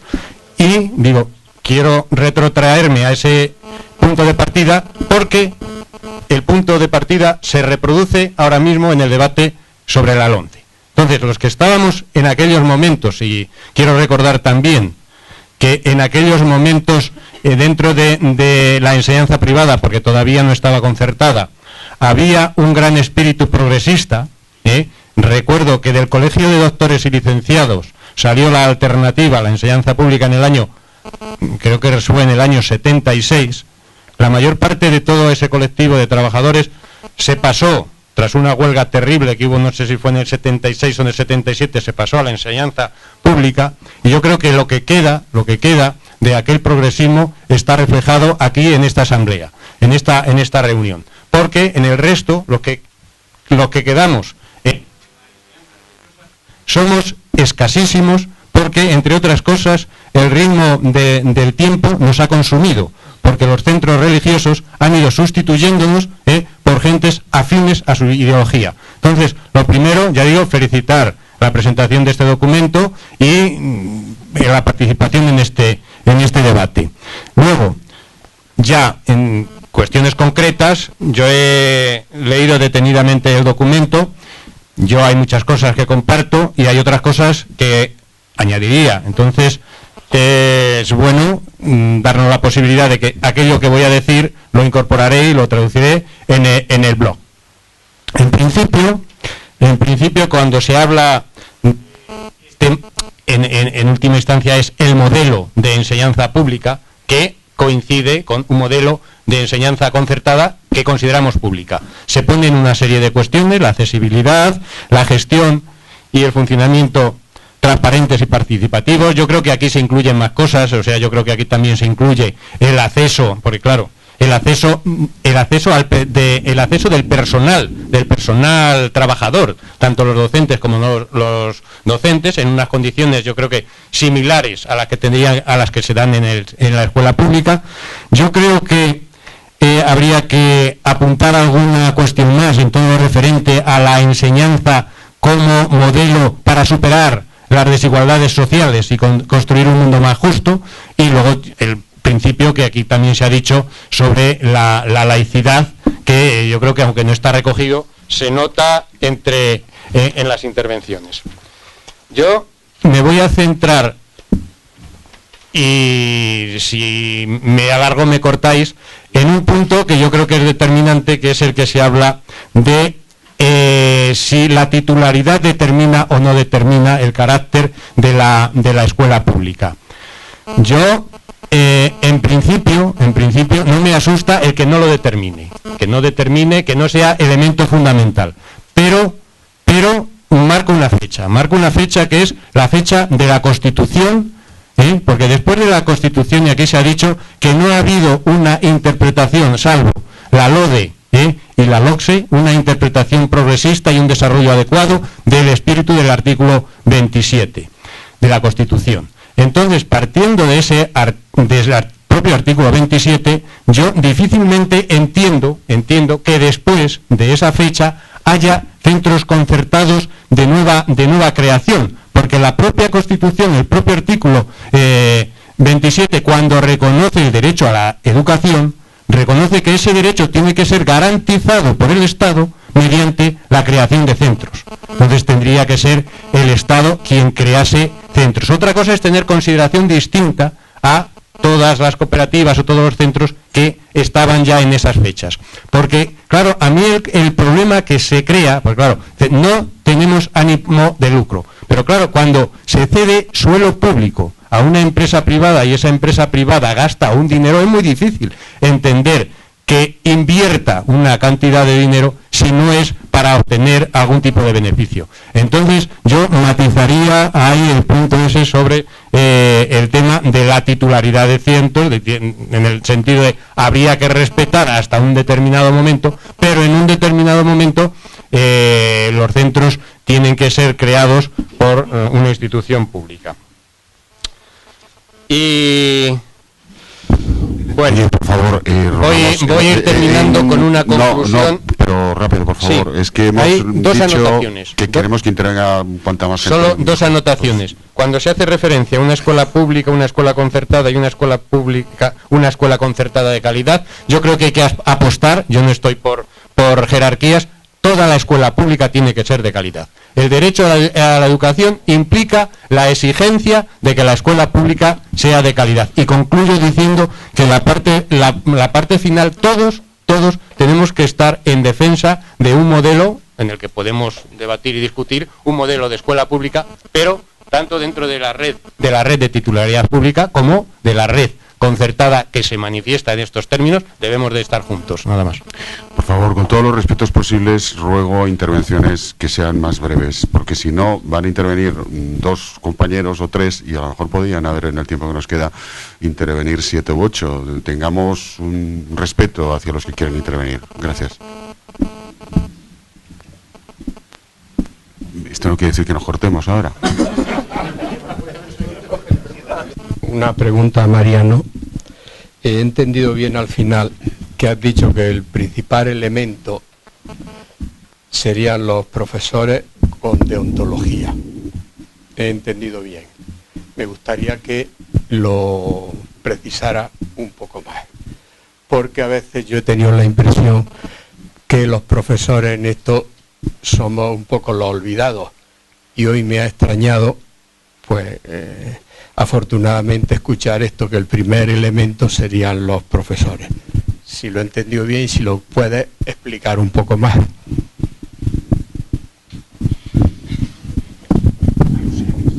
No, sin alusiones, por pregunta. No, yo creo que el primer elemento son ya los profesores, es decir, eso me parece lo característico de una institución, de cualquier institución, y mucho más. Vamos a ver, en un partido o en un sindicato, ¿no?, quien manda son los afiliados, aunque luego no consigan hacer lo que quieren siempre, pero en principio los estatutos dicen que anualmente todos tienen derecho al voto, bla, bla, bla, y son los que mandan, ¿no? En una empresa pasa al revés, quien manda es el propietario, o sea, una persona, una familia, el Estado, quien sea, es quien manda, quien contrata, aunque luego no le sea tan fácil, ¿no?, y tenga que enfrentarse a que si los trabajadores quieren esto o lo otro. Pero una institución, quien domina es una profesión siempre, es decir, los hospitales, quien mandan son los médicos, y en menor medida, pero también el cuerpo de enfermería, etcétera. En los tribunales pues son los jueces, los fiscales, etcétera. En el ejército son los militares, en la iglesia son los curas, y en la escuela, con perdón, son los profesores. Lo demás son matices secundarios. En la escuela ya quien manda son los profesores. Eso no quiere decir que cada profesor mande, porque hay un ámbito de autonomía personal, hay un ámbito de decisión colectiva, por ejemplo el claustro, hay un director, pero mira por dónde lo hemos puesto nosotros, y además lo llamamos modelo de dirección democrática, participativa, etcétera. Hay unos inspectores, pero no vienen, y hay mucha gente por ahí, pero al final todos son profesores, es verdad. Hay vendedores de libros de texto, pero también los hacen profesores, de manera que más de una forma difuminada, pero la profesión tiene mucha fuerza, como cualquier otra profesión. Pero además esta es muy numerosa, quizá creo que es la más numerosa después de la salud juntas, y con un par de refuerzos más. Uno, que el público es infantil. Es verdad que a ciertas edades va dejando de serlo y eso endurece el trabajo, pero el público es infantil en principio y tenemos poder sobre él. Y segundo, el público es cautivo, no puede irse. Es muy difícil irse a un colegio, tiene alto costo y no se puede ir uno de todos los colegios. Por lo tanto, el profesorado ya es central. Ahora, el problema ahora es ese profesorado, ¿cómo utiliza esa centralidad? Hombre, yo te diría que en conjunto no lo hace mal, pero creo que francamente lo podría hacer mucho mejor. Y ahí es donde yo creo que falta, en muchos casos, pues falta, por ejemplo, falta una deontología explícita, ¿no? No quiero decir que los profesores sean inmorales o aéticos, pero llama un poquito la atención, pues los médicos tienen su código, pero en el caso de la enseñanza no existe, ¿no? Hombre, algunos por ahí, tal, pero no hay una cosa asumida, ¿no? Yo creo que falta cierta tensión de éxito, falta una cultura más acorde con lo que el sistema dice que quiere. Por ejemplo, las leyes dicen que todo el mundo debe terminar la secundaria, pero parece que los profesores piensan que hay que suspender una tercera parte. Entonces, ahí hay cosas que chirrían. Y por eso yo creo que el centro de la intervención a largo plazo es la profesión. O sea, sobre lo que los poderes públicos deben intervenir, donde deben invertir, pero no solo dinero, sino dinero, esfuerzo propio y ajeno, es decir, también de los que están en la profesión, a largo plazo es ahí. A corto plazo podemos discutir si esta medida, aquella o la demás sea, pero a largo plazo es una banalidad, se dice siempre, pero creo que es claramente cierto. La escuela vale lo que valgan sus profesores, ¿no? Y yo creo que una escuela, todos decimos, Finlandia, nadie los controla, nadie está... Sí, claro, nadie los controla, pero nadie los controla porque llegan controlados. Porque llegan fuertemente seleccionados, porque están orgullosos de ser profesores, porque no iremos a ninguno a decir que qué asqueroso es esto, que la política no sé qué, que las familias no sé cuánto, que bla, bla, bla, porque es otro mundo. Entonces yo creo que sería estupendo llegar a eso, pero hay que llegar también desde fuera, ¿no? Cada cual en su sitio deberá hacer su tarea. Yo creo que hay muchos actores colectivos que deben reconsiderar las estrategias que están utilizando. Pues pienso, por ejemplo, en los sindicatos y en los movimientos de renovación, que yo creo que están un poquito anclados unos y otros de distinta manera en el pasado. Creo que las autoridades políticas, las autoridades educativas, deberían tener más decisión, que no la tienen, procuran sobre todo no tener conflictos. Creo que las familias, por ejemplo, deberían actuar más como familias y no como infantería de sus respectivos profesores. Hoy nosotros nos manifestamos contra la ciudadanía y nosotros nos manifestamos para que cierren centros privados y venga el dinero a los públicos. Pues mire, no, manifiéstense como familias, más bien, o por lo menos háganlo de vez en cuando. Y eso es. O sea, yo creo que el profesorado ya es el centro, pero creo que no hemos sabido crear adecuadamente la profesión. Y digo la profesión porque me parece que en este caso el todo es inferior a la suma de las partes. Debería ser al revés. Deberíamos tener una organización que hiciera que el todo fuese más que la suma de las partes. Pero yo creo que el todo es inferior. Yo veo los profesores uno a uno y me parece en general estupendo. La mayor parte de mis amigos lo son. Pero veo algunas actuaciones colectivas y no me gustan tanto. Es que a veces colectivamente nos hacen las mismas cosas. Pero bueno, esa sería otra discusión. Ya había la palabra. Por aquí también. Bueno, muchas gracias. Primero por habernos invitado y por tener la ocasión de participar en este debate que yo creo que es importante que se mantenga en este foro y en otros muchos. Yo me llamo Loles Dolz. También estoy en el área de educación de Izquierda Unida, he sido de hecho su coordinadora durante creo que un decenio. Y bueno, como no pedía nadie la palabra, digo, bueno, pues yo sí que me animo a decir algunas cosas de las que además es que nos interesa mucho debatirlas precisamente con este colectivo que representa la Fundación y el moderador, ¿no?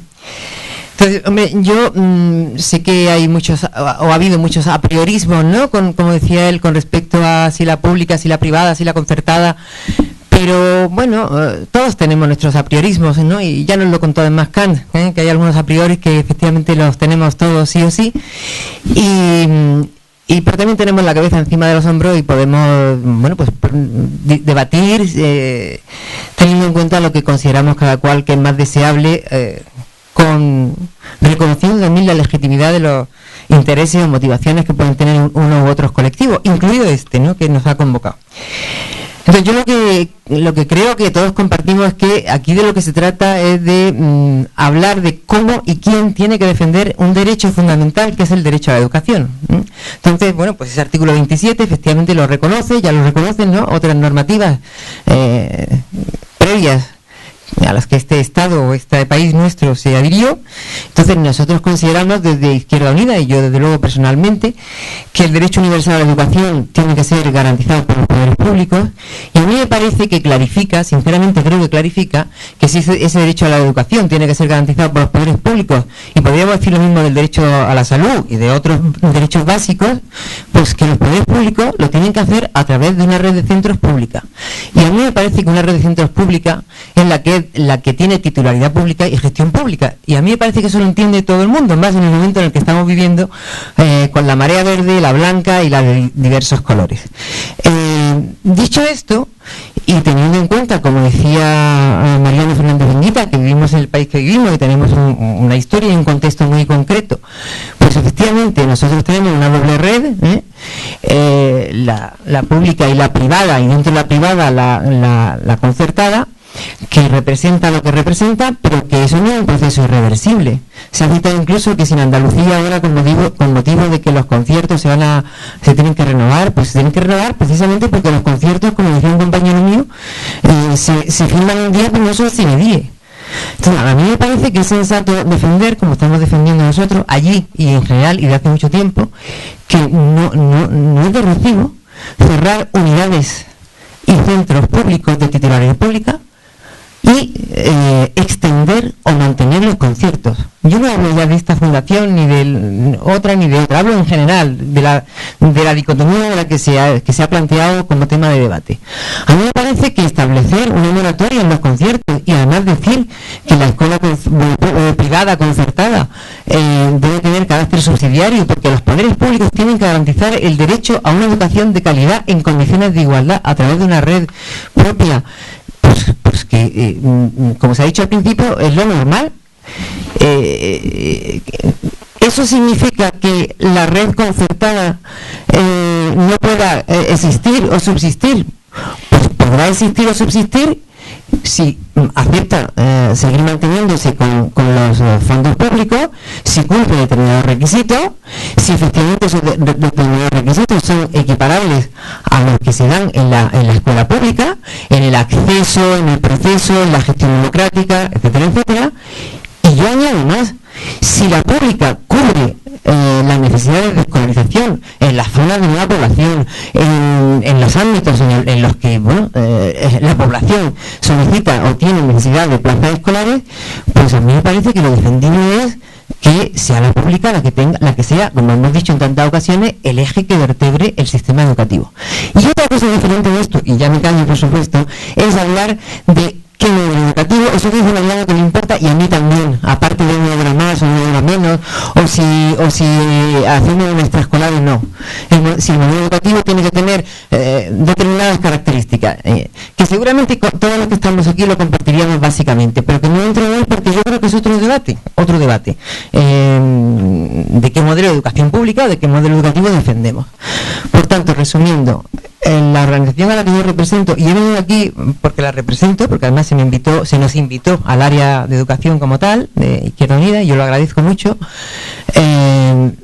está planteando que se abra un proceso de negociación y acuerdo con la concertada que quiera integrarse en la red pública, de una forma que sea negociada y que respete todo lo que haya que respetar, como se ha hecho en otras ocasiones. Y una apostilla: el Río Nació Madrid gobierna Izquierda Unida hace mucho tiempo, y efectivamente hay un colegio que yo llamo municipal, pero que en Río Nació Madrid solo hay ese colegio con gestión concertada, con gestión directa, porque lo impuso la Comunidad de Madrid.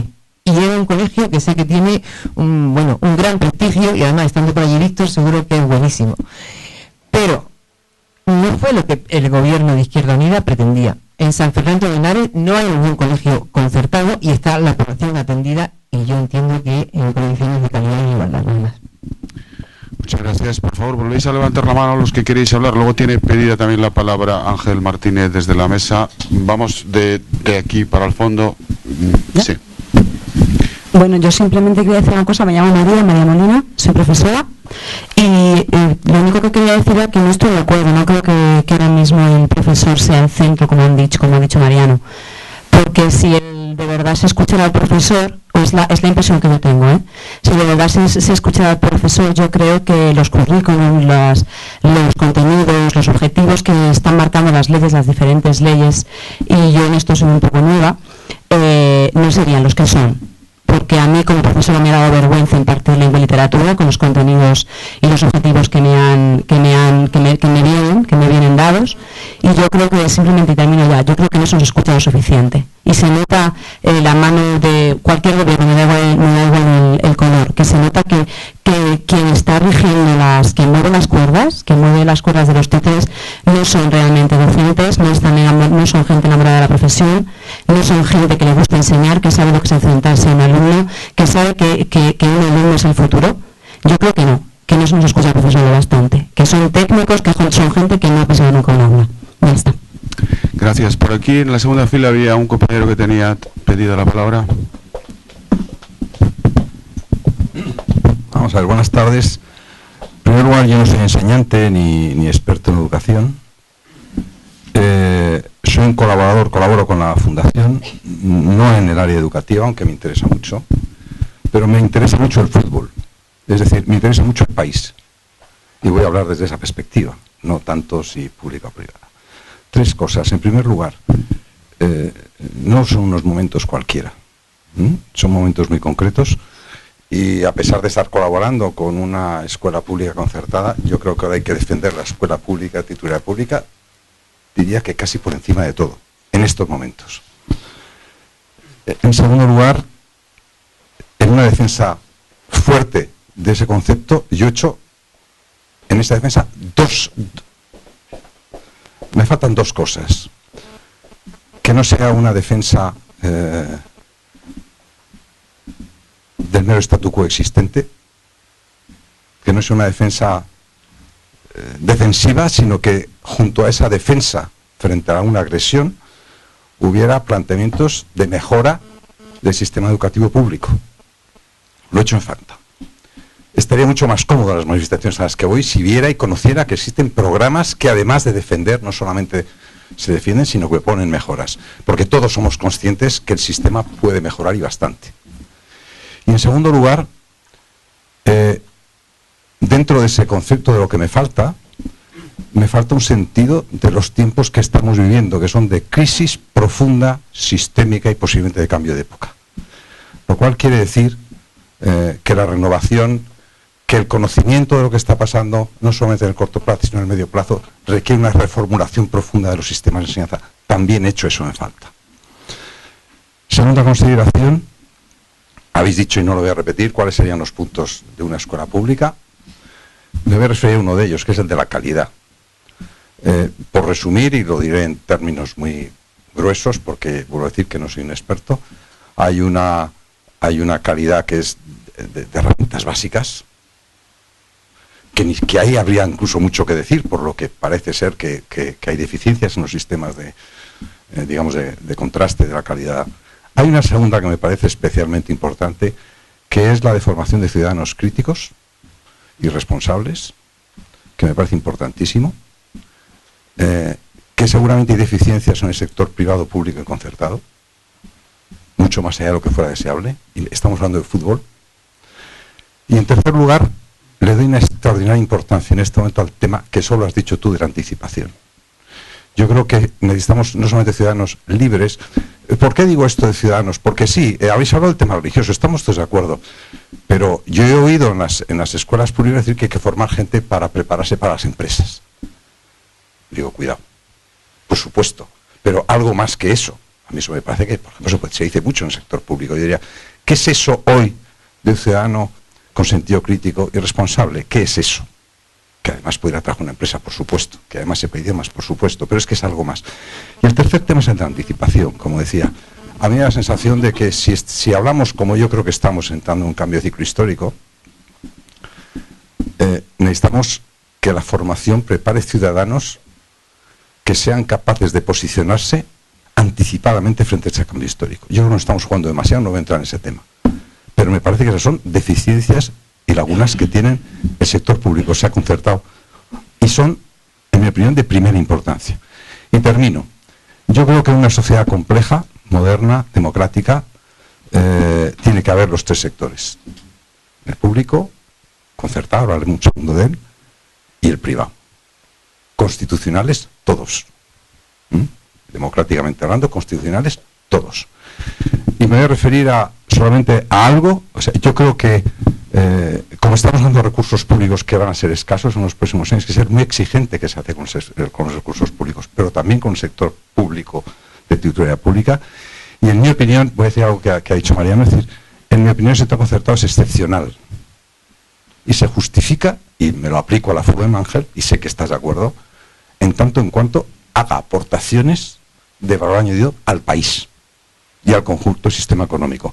Por lo tanto, hay que poner la barrera muy alta, muy alta, muy alta, para que un sector concertado pueda recabar recursos públicos. La contraprestación tiene que ser servicios al país de valor añadido, que a lo mejor se pueden hacer con mayor agilidad, por ciertas circunstancias, desde un sector concertado que desde un sector público. Pero digo, prioridad al sector público, a mí no me cabe ninguna duda, pero no exclusividad. Gracias. Muchas gracias. Había pedido la palabra desde la mesa Ángel Martínez. Yo intervengo después. Había por ahí, sí, el compañero.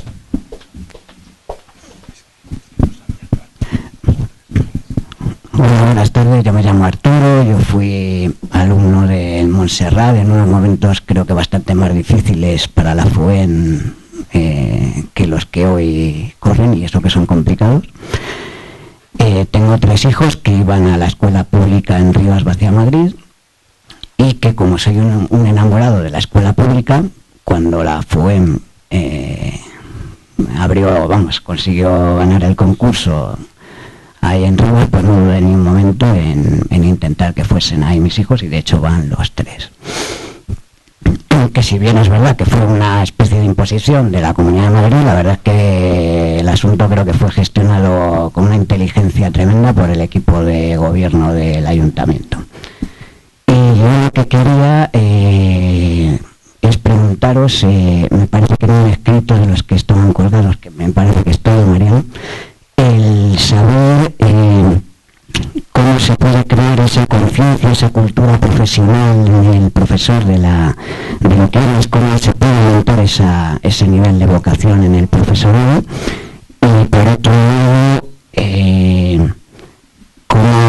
cómo establecer esos nuevos canales de comunicación, unos puentes que creo que son imprescindibles entre los que apostamos por una escuela pública de calidad concertada y los que apuestan por una educación pública, pública.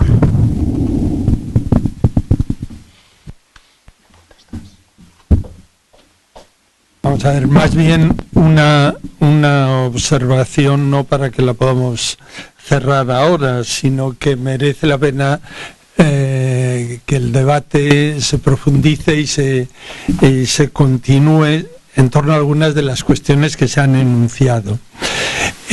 Se dice: el derecho a la educación debe ser garantizado por los poderes públicos.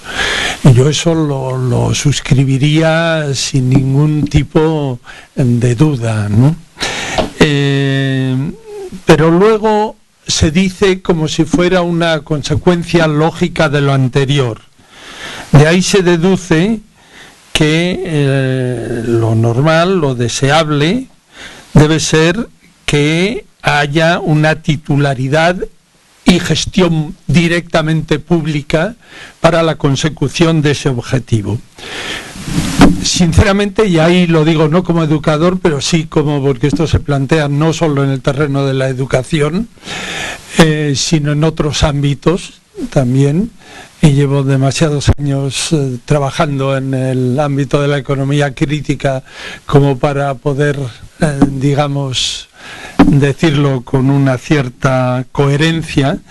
Lo uno no se deduce del otro. O sea, no pretendamos que como el derecho a la educación debe ser garantizado por los poderes públicos, automáticamente los poderes públicos tienen que ser titulares y gestores de la educación si queremos una plena coherencia.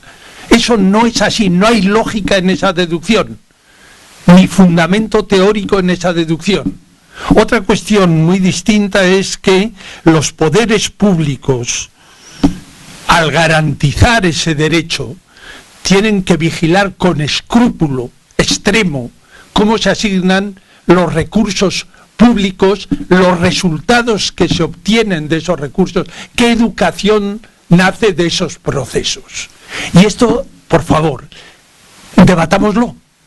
Debatámoslo, porque es que creo que en medio de la ofensiva involucionista y conservadora, que nos atasquemos todavía en cuestiones tan básicas, divide y daña profundamente, porque desde la titularidad y la gestión pública no deberíamos tener, y he vivido en ella 35 años de mi vida como docente, no deberíamos tener ninguna dificultad para que, si con otra titularidad se cumplieran escrupulosamente todos los requisitos exigibles para ese derecho a la educación, sentirnos cómodos, hermanados y articulados, e incluso dispuestos a enriquecernos y aprender con esa interacción.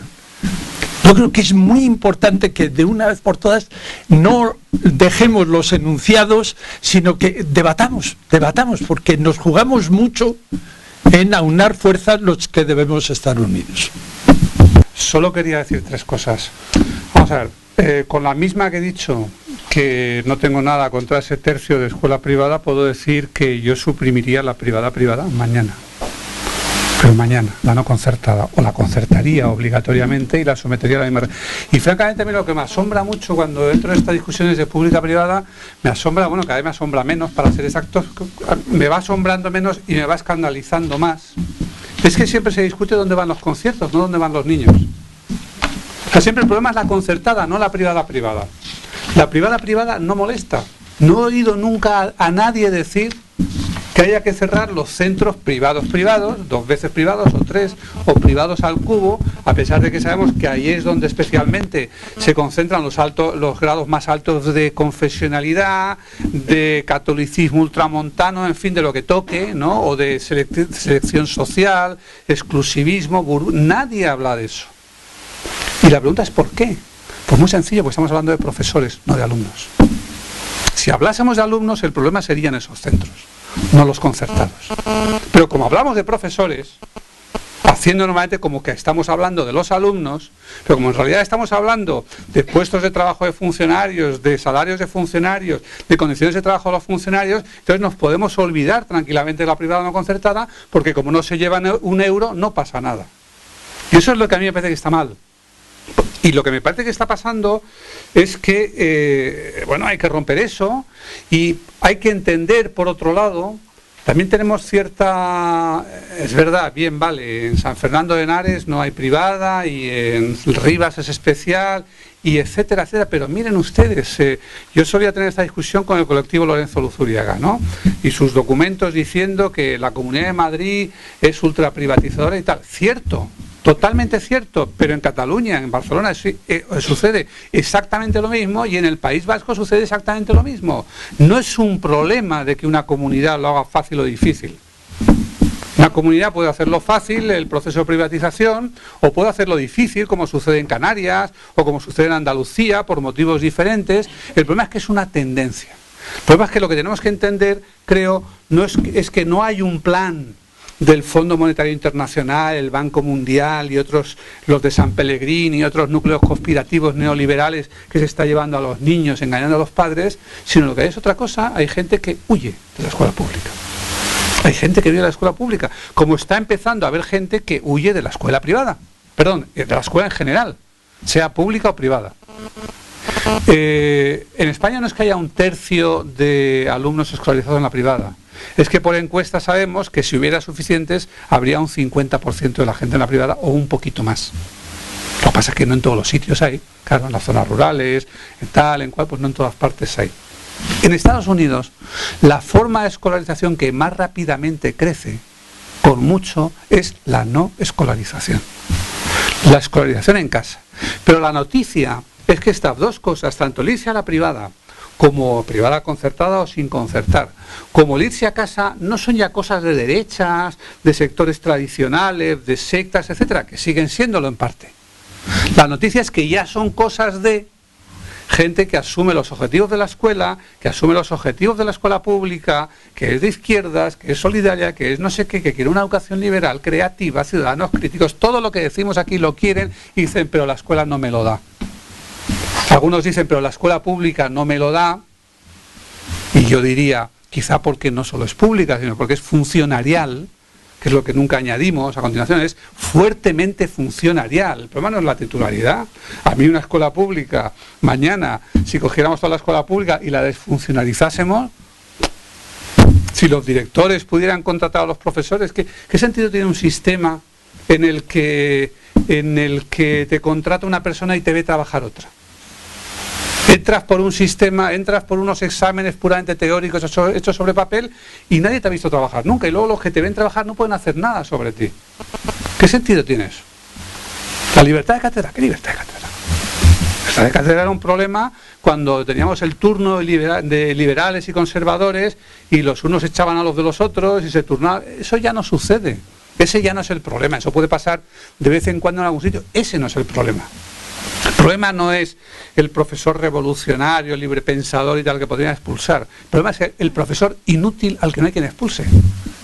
Ese es el problema. Yo me acuerdo, yo hace un montón de años en Stanford, la primera vez que fui allí, conocí a un profesor, Edmund Bridges, que estaba a punto de ser catedrático de Stanford y tenía un par de artículos. Y yo decía, no entiendo esto. Y además uno de ellos se llamaba ¿Cómo lidiar con el profesor incompetente? Entonces yo pensaba, digamos, como pensaba entonces, ¿no? En términos más propios del colectivo. ¿Cómo es posible esto? Y ahora pienso que ese hombre era un genio. Y que estaba abordando el problema que nadie quiere abordar. ¿Qué hacemos cuando las cosas no funcionan? Y eso es lo que está pasando. Cuando hablo de anticipación, yo creo que la principal anticipación que tiene que hacer el sistema educativo es esa. Es que se está quedando fuera de juego. Gran media se está quedando fuera de juego, sea público, sea privado o sea lo que sea. Y la tercera cosa que hace, pero eso es por una pregunta que se ha hecho, que ¿cómo conseguir esa cultura profesional, ¿no? Bueno, hay que, yo creo, mejorar, pero eso lo vais a discutir más luego, de manera que no hace falta hablar mucho aquí ahora. Hay que mejorar profundamente la formación y selección del profesorado. No puede ser lo que es, ¿no? Hay que cambiar el procedimiento de acceso. No puede ser que se acceda a una plaza, no digo ya de funcionario, sino ni siquiera un contrato de larga duración sin que te hayan visto trabajar. ¿Cómo puede ser eso? Y hay que desfuncionalizar eso. Desfuncionalizar no quiere decir precarizar. Hay muchas formas contractuales que pueden asegurar, digamos, una estabilidad suficiente como para que las personas tengan una carrera previsible, etcétera, pero no resulten inamovibles. Esta tarde, justo antes de venir aquí, entrevistaba a una directiva para una investigación que vende cachivaches digitales a los colegios, ¿no? Me lo decía, si el problema es que tenemos que dárselo todo hecho. No voy a decir quién, para que no se chiven, pero el problema es ese, el problema es, digamos, el profesor se siente tan a resguardo de todo que si no quiere hacer nada, no lo hace. Y la consecuencia derivada de eso es que el que quiere hacer algo se encuentra mal. No se encuentra reconocido, no se encuentra recompensado, a veces incluso se encuentra aislado, etcétera. Yo creo que ese problema es más llevadero, ese no otros, ese es más llevadero en los centros de titularidad privada, siempre que no sean ultramontanos y cosas por el estilo, bueno, porque tienen que mantener su público, no lo tienen garantizado sine die para siempre, etcétera, ¿no? Pero en los centros públicos es un verdadero problema, ¿no? La vía para llegar a conseguir una profesión más o menos autosuficiente es decírselo desde fuera. Ningún niño se convierte en moral si nadie le dice lo que es ser moral. Y si no encuentra enseguida, si no aprende pronto qué es lo que recibe aprobación y qué es lo que recibe rechazo de la comunidad. Bueno, los profesores no somos niños, pero bueno, todos tenemos un poquito de niños siempre, ¿no? Entonces, si no te lo dicen desde fuera, ¿cómo lo vas a hacer? No se va a hacer de ninguna manera. Entonces, el cambio a largo plazo para mí es ese, ¿no? Pero, insisto, el problema son los alumnos, no los profesores. Si mañana se puede demostrar, supongamos, que convertir los centros públicos en cooperativas los hace funcionar mejor, yo lo firmaba con las dos manos. Como firmaría, eso lo firmaría antes todavía, coger todos esos centros confesionales que tenemos, una solución sería convertirlos en fundaciones, cooperativas, patronatos, etcétera, separados, y seguro que en el transcurso de 10, 15, 20 años se secularizaban solos, se laicizaban solos. No lo dudes. Al límite del tiempo ha pedido la palabra Víctor, y con esa intervención de él y con un pequeño resumen de 30 segundos vamos a terminar ya. No preocuparos, hay un blog para continuar, ¿vale, Víctor?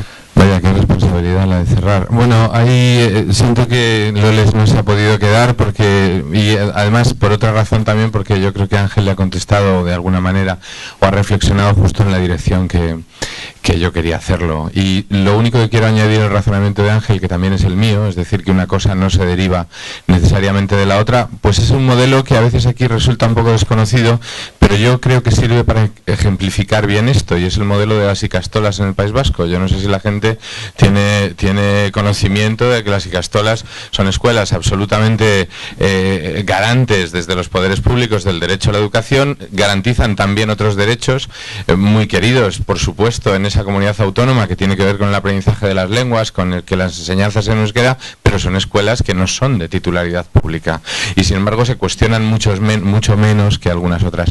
Pero yo no puedo resistir la tentación ahora así de hacer una cierta réplica a una de las últimas partes de Mariano, sobre todo a un aspecto que yo creo que tal y como lo dice sí que tiene que ser un poco matizado.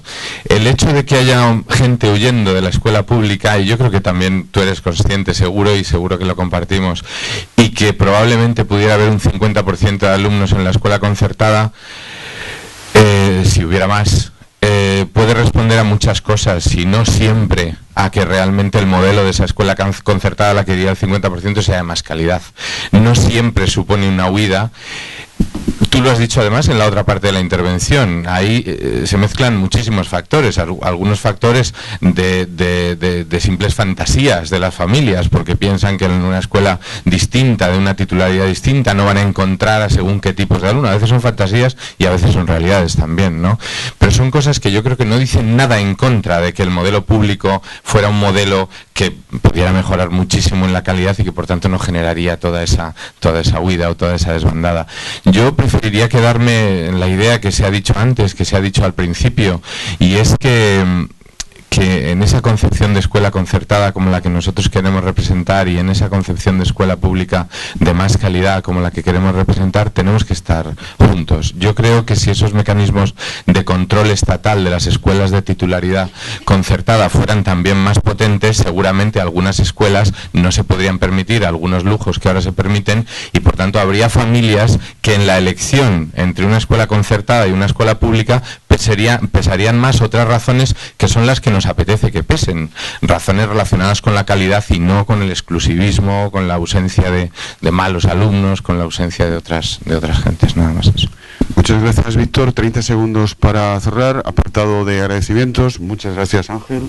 Muchas gracias, Mariano. Muchas gracias a vosotros y gracias a FUEN por propiciar este tipo de debates. Necesitamos más este tipo de debates y la próxima cita el día 27 y continuáis también, como os hemos dicho, en el blog. Me he sentido personalmente muy a gusto, esperamos que vosotros también. Gracias.